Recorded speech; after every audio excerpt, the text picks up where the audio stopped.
Muito bem, então vamos iniciar as nossas resoluções. Questão 1, a CAF 2016.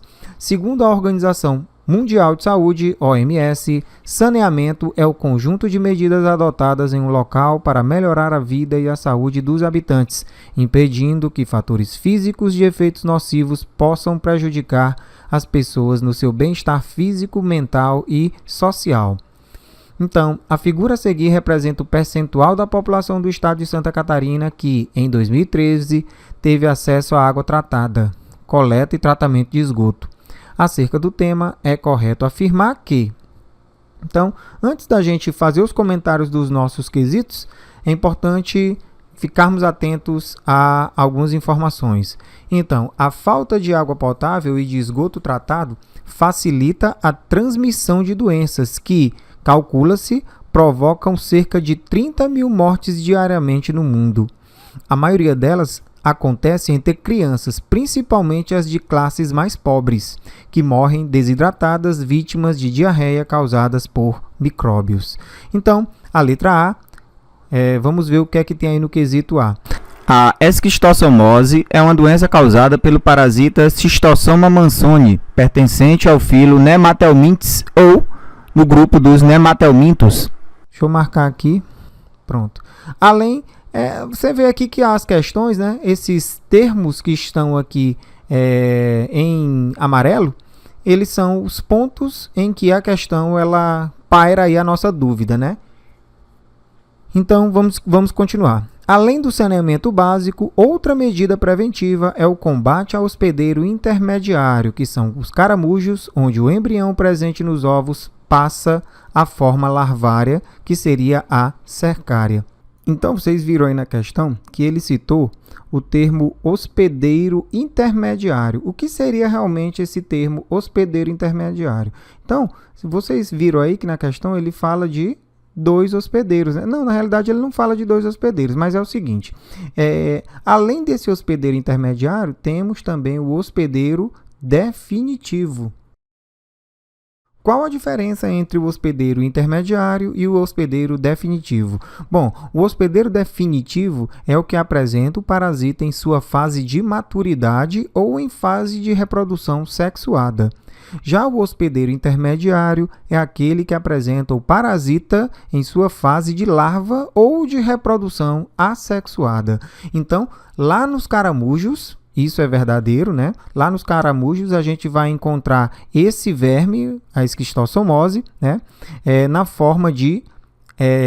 na realidade, o caramujo ele é o hospedeiro intermediário da esquistossomose. Por quê?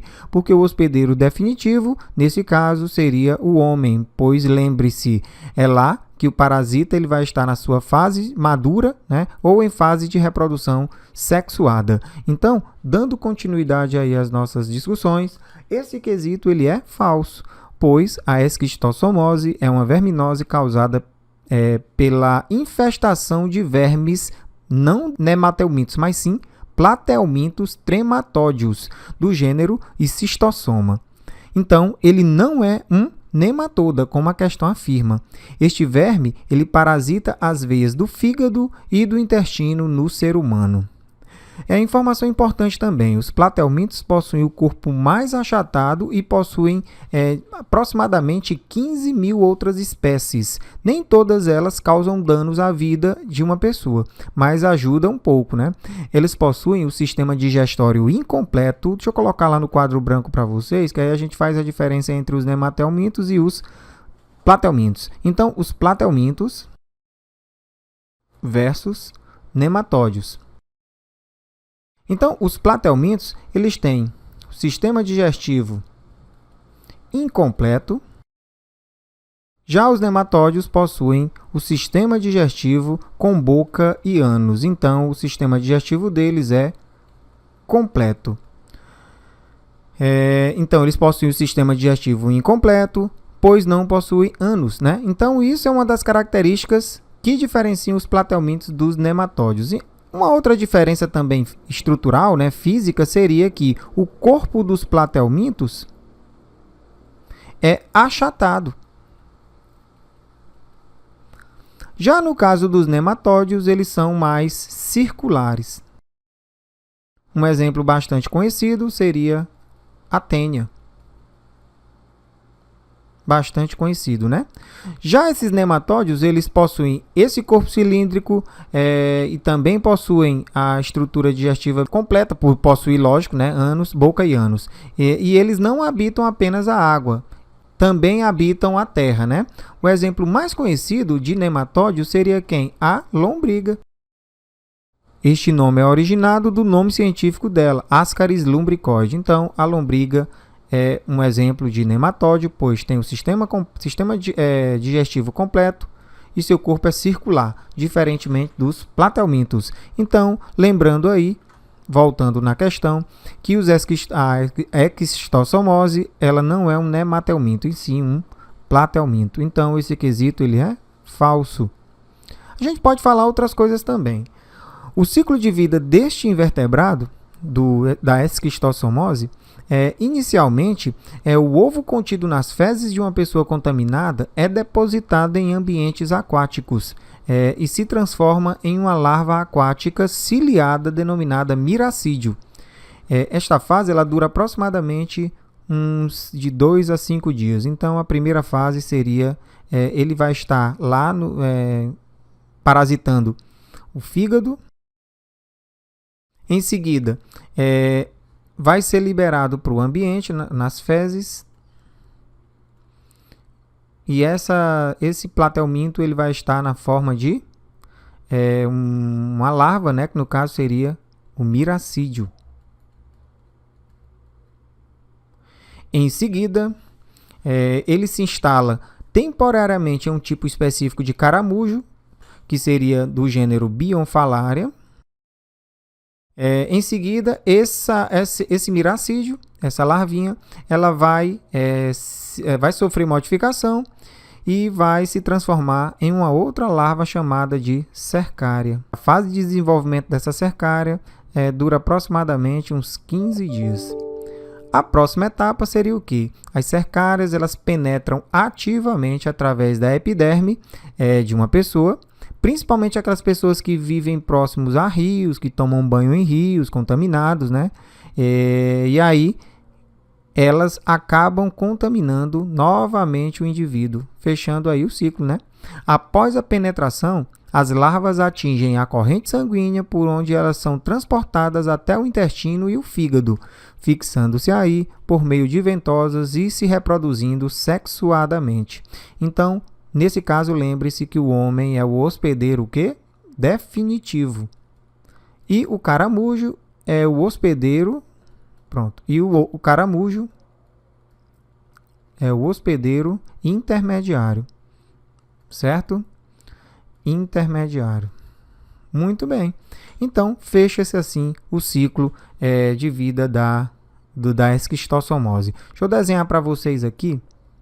Não sou muito bom de desenho não, mas eu vou desenhar para vocês terem uma noção mais ou menos de como seria o miracídio e a cercária. Então, a primeira larva aí da esquistossomose, ela tem mais ou menos esse formato.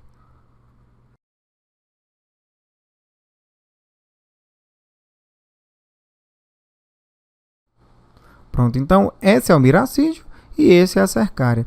Se vocês pesquisarem na internet, vocês vão ver imagens mais detalhadas dessas duas larvas. Então, dê uma pesquisada que vocês vão encontrar. Então, essa é a diferença aqui. O miracídio seria a fase inicial e a cercária já seria uma fase mais desenvolvida do esquistossomose, certo? Muito bem. Então, dando continuidade à resolução de questões, letra A é falsa. Vamos lá para a letra B. A falta de saneamento básico pode trazer várias consequências tanto para o meio ambiente quanto para a saúde da população. Uma das doenças decorrentes da falta de saneamento básico é a amebíase. Essa doença é causada por uma bactéria que acomete o homem, tendo como principal sintoma a diarreia e vômito, podendo ou não causar febre. Olha, esse quesito ele é falso. A amebíase é causada pelo protozoário e não por uma bactéria, por um protozoário chamado de entamoeba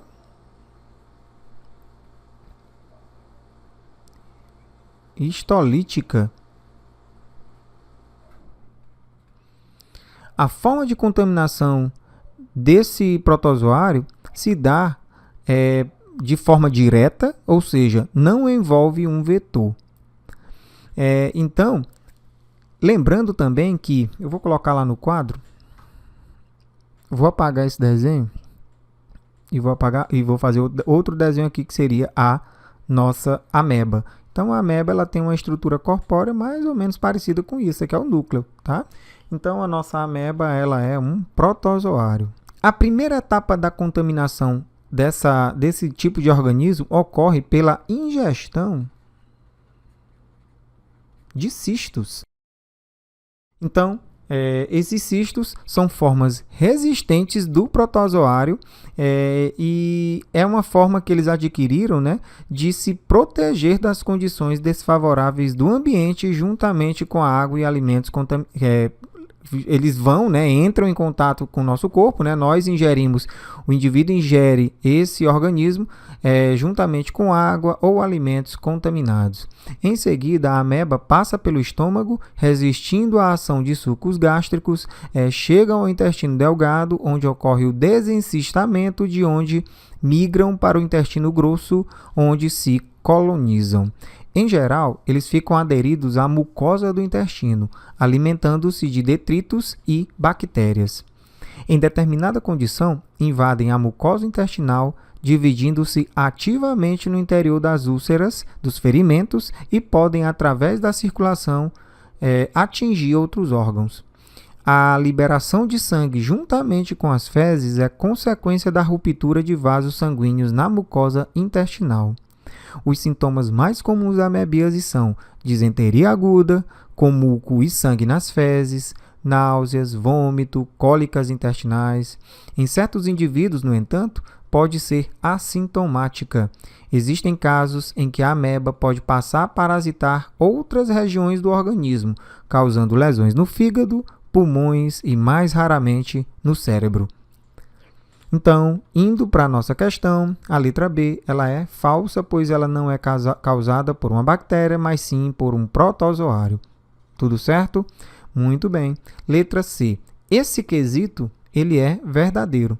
Então, fique atento ao quesito, né, à leitura do quesito, pois todas as informações contidas nele estão corretas. A ascaridíase é uma verminose intestinal causada pelo parasita Ascaris lumbricoides. É uma doença parasitária popularmente conhecida como lombriga. A contaminação ocorre pela ingestão de água ou alimentos contaminados por seus ovos. Entre os sintomas dessa verminose pode-se citar dor abdominal, flatulência, cólica, diarreia, náuseas, vômito, entre outros. Então, ele não citou na questão, mas a gente pode dizer que a lombriga é um nematóide, né?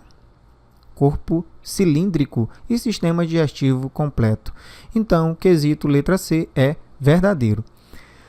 Dando continuidade na letra D, a elefantíase ou filariose é uma doença parasitária causada pelos vermes Wuchereria bancroft, Brugia malayi e Brugia timori. Afeta a circulação linfática, promovendo a reação inflamatória nos vasos linfáticos, atingindo principalmente as extremidades inferiores. Embora a extensão dos sintomas dependa da espécie do verme envolvido, esta infecção é causada por vermes do filo Nematelmintes, transmitida por alimentos contaminados por ovos dos parasitas. Esse quesito é falso, pois a elefantíase ela não é transmitida por alimentos contaminados por ovos de parasitas. Então, ela é transmitida principalmente por fêmeas de mosquitos, né, dos gêneros Culex, Aedes e Anopheles também, né? Então, a filariose ela acontece quando um dos vermes citados na questão se alojam nos vasos linfáticos, causando linfedema. Esta doença é também conhecida como elefantíase, devido ao aspecto de perna de elefante do paciente com esta doença. Tem como transmissor esses mosquitos que eu falei, o Culex, o Anopheles ou Aedes, presentes nas regiões tropicais e subtropicais. Quando o nematóide obstrui o vaso linfático, o edema ele é irreversível. Daí a importância da prevenção com mosquiteiros ou repelentes, né? Além de se evitar o acúmulo de água parada em pneus velhos, latas, potes, entre outros, né? Veja a complexidade do processo de transmissão. As larvas são transmitidas pelas picadas desses 3 tipos de mosquito ou também da mosca varejeira. Essa picada leva esse nematóide à corrente sanguínea e da corrente sanguínea eles se dirigem para os vasos linfáticos onde se maturam nas formas adultas sexuais.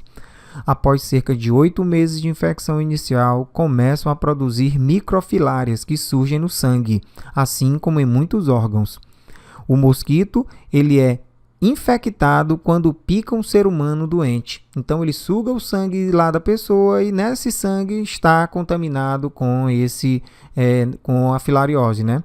Então o que acontece? Dentro do mosquito, as microfilárias modificam-se ao fim de alguns dias em formas infectantes que migram principalmente para a cabeça do mosquito. Então eu vou desenhar para vocês como seria a forma. Deixa eu apagar aqui. Da elefantíase, né? Para quem ainda não conhece ou se eventualmente quiser pesquisar na internet. Então, as pessoas que são acometidas pela elefantíase, elas têm a estrutura corpórea, fica alterada, né? Isso aqui é o pé de uma pessoa, isso aqui é o lado normal, tá? Mas tudo bem. Eu vou dar uma adiantada no vídeo, vocês vão ver ele já finalizado, tá?